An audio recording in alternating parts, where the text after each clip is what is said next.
దేశవ్యాప్తంగా సంచలనం సృష్టించిన కేతన్ అగర్వాల్ హత్య కేసులో నిందితురాలు సియా గోయల్కు లై డిటెక్టర్ పరీక్ష చేసేందుకు మహారాష్ట్ర పోలీసులు సిద్దమవుతున్నారు.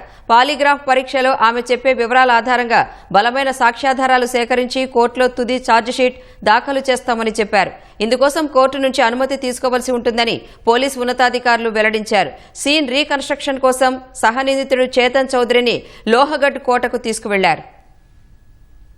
పూణే రియల్ ఎస్టేట్ వ్యాపారి కేతన్ అగర్వాల్ హత్య కేసులో కీలక విషయాలు వెలుగులోకి వస్తున్నాయి. కేతన్ను హత్య చేసిన అనంతరం అతడి ఫోన్ను సియా తన దగ్గరే ఉంచుకుందని పోలీసులు తెలిపారు. కొన్ని రోజుల తర్వాత ఫోన్ను బాధితుడి తల్లిదండ్రులకు అప్పగించిందని చెప్పారు. కేతన్ ఫోన్లో ఏమైనా ఆధారాలను సియా తొలగించిందా అన్న కోణంలో విచారణ జరపాల్సి ఉందని వెల్లడించారు. మరోవైపు ఈ కేసులో సహ నిందితుడిగా ఉన్న సియా ప్రియుడు చేతన్ చౌదరిని సీన్ రీకన్స్ట్రక్షన్ కోసం పోలీసులు లోహగఢ్ కోటకు తీసుకెళ్లారు. దర్యాప్తులో భాగంగా హత్య జరిగిన క్రమాన్ని రీకన్స్ట్రక్ట్ చేశారు. గత నెల 28న సియాతో కూడా పోలీసులు సీన్ రీక్రియేషన్ చేశారు. ఆమె ముందే ఒక డమ్మీ బాడీని కొండపై నుంచి కిందకు తోశారు. చేతన్ చౌదరితో సియాకున్న సాన్నిహిత్యం పట్ల తన కుమారుడు పలుమార్లు ఆందోళన వ్యక్తం చేశాడని కేతన్ తండ్రి విశాల్ అగర్వాల్ ఫిర్యాదులో పేర్కొన్నట్లు పోలీసులు వెల్లడించారు. మేఘాలయ హనీమూన్ మర్డర్ కేసు దర్యాప్తులో లోపాల వల్ల నిందితులు సులువుగా బెయిల్ పొందారు. అలాంటి పరిస్థితి రాకూడదని పుణె రూరల్ పోలీసులు కృతనిశ్చయంతో ఉన్నారు. సాంకేతిక న్యాయపరమైన లోపాలకు తావివ్వకుండా ఛార్జిషీట్ను సిద్ధం చేసే పనిలో పడ్డారు. ఇందులో భాగంగా సియా గోయల్ కు లై డిటెక్టర్ పరీక్ష నిర్వహించేందుకు సిద్ధమవుతున్నట్లు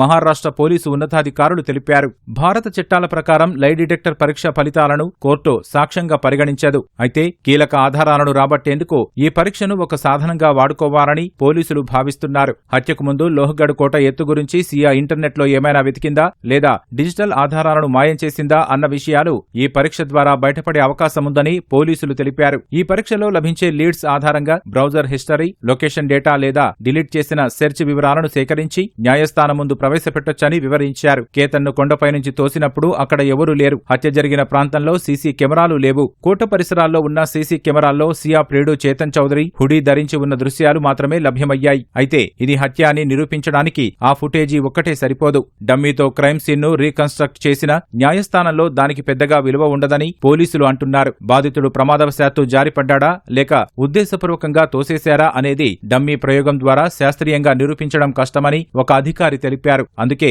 లై డిటెక్టర్ పరీక్ష నిర్వహించేందుకు యోచిస్తున్నామని చెప్పారు. అయితే కోర్టు నుంచి అనుమతి తీసుకోవాల్సి ఉంటుందని ఆయన వివరించారు.